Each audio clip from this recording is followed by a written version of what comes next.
Sukmawati mengajar guru kelas 1 di SD Negeri 013 Gunung.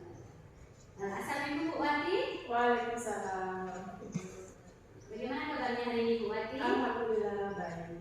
Iya, alhamdulillah hari ini Bu Wati baik ya. Baik Bu Wati, hari ini saya akan mengadakan percakapan praobservasi ya. Sebelum nanti saya amati jalannya proses pembelajaran yang dilakukan di dalam kelas, atau sebelum saya akan melakukan supervisi kelas, ataupun tujuan dilakukan supervisi adalah untuk mengetahui dan mengevaluasi jalannya proses pembelajaran yang Ibu lakukan. Mengapa hari ini kita melakukan percakapan praobservasi, yaitu sebagai persiapan awal sebelum nanti Ibu melakukan pembelajaran agar lebih siap dan lebih percaya diri, ya Bu ya? Ya, sehingga memberikan pembelajaran yang lebih baik bagi murid Ibu di kelas. Boleh Ibu Wati, ada beberapa pertanyaan yang akan saya sampaikan kepada Ibu. Yang pertama berkaitan dengan tujuan pembelajaran. Kira-kira Ibu, tujuan apa yang ingin Ibu capai dalam proses pembelajaran? Baiklah, adapun tujuan pembelajaran yang akan saya capai, yang pertama yaitu melalui kegiatan seperti mengamati dan menyusun benda-benda yang sudah dikenal. Siswa akan memperkaya pengalaman dan biasa pemahaman bentuk luar. Yang kedua, mengenali bentuk benda dan menangkap karakteristik dari bentuk benda tersebut. Ya, berarti ada dua tujuan pembelajarannya Ibu Wati ya. Nah, bagaimana area pengembangan yang ingin Ibu capai atau lakukan observasi? Adapun area pengembangannya, saya menggunakan dua, yaitu pengetahuan dan keterampilan. Untuk pengetahuan, yaitu siswa meningkatkan kemampuan siswa tentang fokus pada bentuk kotak kosong yang terkumpul dan benda padat lainnya. Sedangkan untuk keterampilannya, yaitu membuat benda-benda mempunyai bentuk yang sama. Ya, berarti area pengembangannya ada dua juga Ibu Wati ya, yaitu di aspek pengetahuan dan keterampilannya. Nah, sekarang saya ingin mendengar rancangan pembelajaran yang ingin Ibu terapkan di dalam kelas. Mungkin dari strategi atau model pembelajarannya, atau juga bisa dari metode pembelajarannya. Nah, untuk strategi adalah pembelajaran berdiferensiasi berdasarkan kesiapan pembelajaran siswa yang diintegrasikan dengan pembelajaran sosial dan emosional. Dan saya akan melakukan pembagian kelompok sesuai dengan kemampuan, keterampilan, dan kearifan siswa, serta dan untuk modal pembelajarannya saya menggunakan model demonstrasi. Sedangkan untuk metodenya yaitu saya menggunakan metode diskusi, kelompok, tanya jawab, dan penugasan.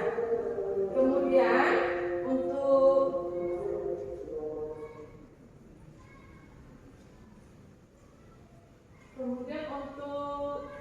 media pembelajarannya itu saya akan menggunakan kotak kosong atau kubus. Berarti dari rencana pembelajaran yang digunakan adalah pembelajaran berdiferensiasi yang diintegrasikan dengan pembelajaran sosial dan emosional dengan menggunakan model pembelajaran demonstrasi dan juga metode diskusi, tanya jawab, dan penugasan ya Bu ya. Nah, bagaimana media yang digunakan tadi, yaitu dengan menggunakan kotak kosong ya Bu ya. Jadi kapan Ibu akan melakukan kegiatan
kembali bersama saya Lucy, calon guru gerak angkatan 8 dan SD Negeri 013 Guru Barat, Kabupaten Karimun. Baiklah, saya masih ditemani oleh Ibu Swawati sebagai guru yang berobservasi pada kegiatan supervisi akademik, dan saya juga ditemani oleh Ibu Vera sebagai pengajar praktik pada pendidikan guru gerak angkatan 8.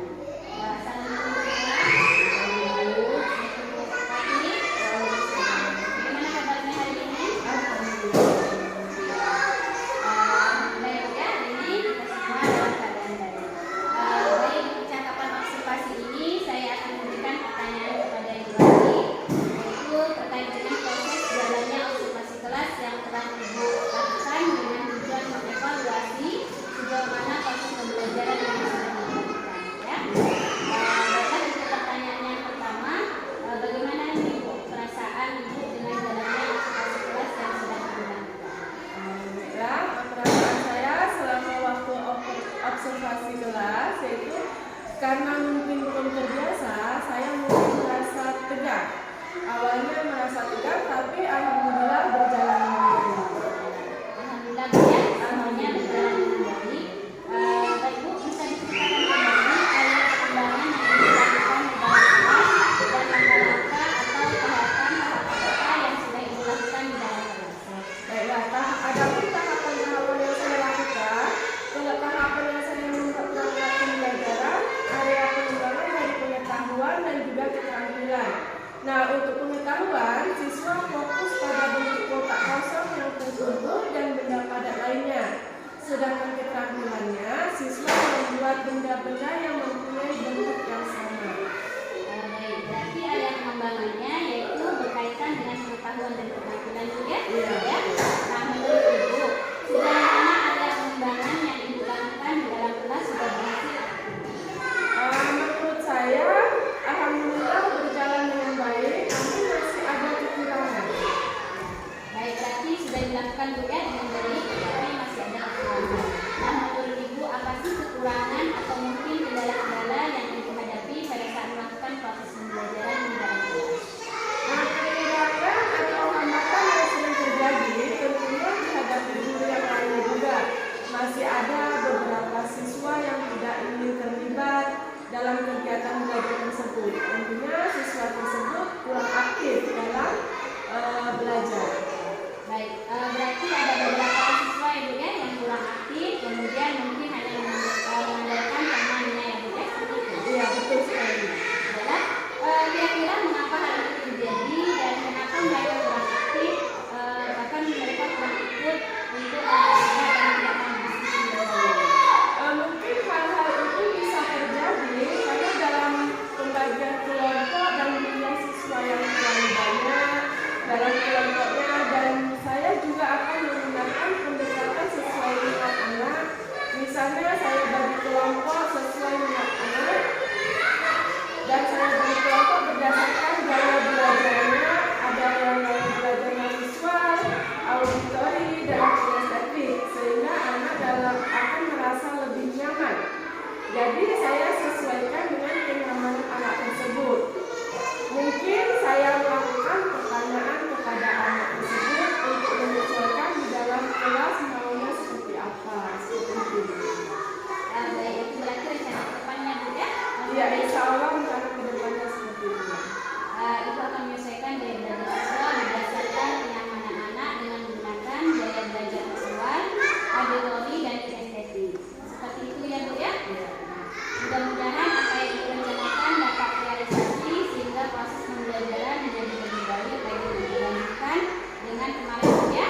Ya, saya ingin Ibu cerita-ceritanya nanti apakah bisa direalisasikan atau tidak. Kira-kira kapan Ibu akan melakukan perubahan yang Ibu sampaikan tadi?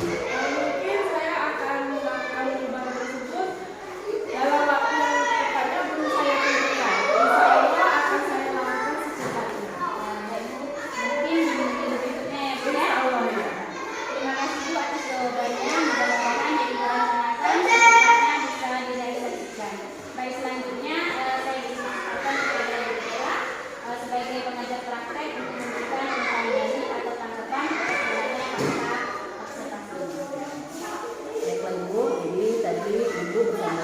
Tadi sudah melakukan percakapan pasca observasi. Jadi sebelumnya sudah ada pra, sudah ada juga observasi ya.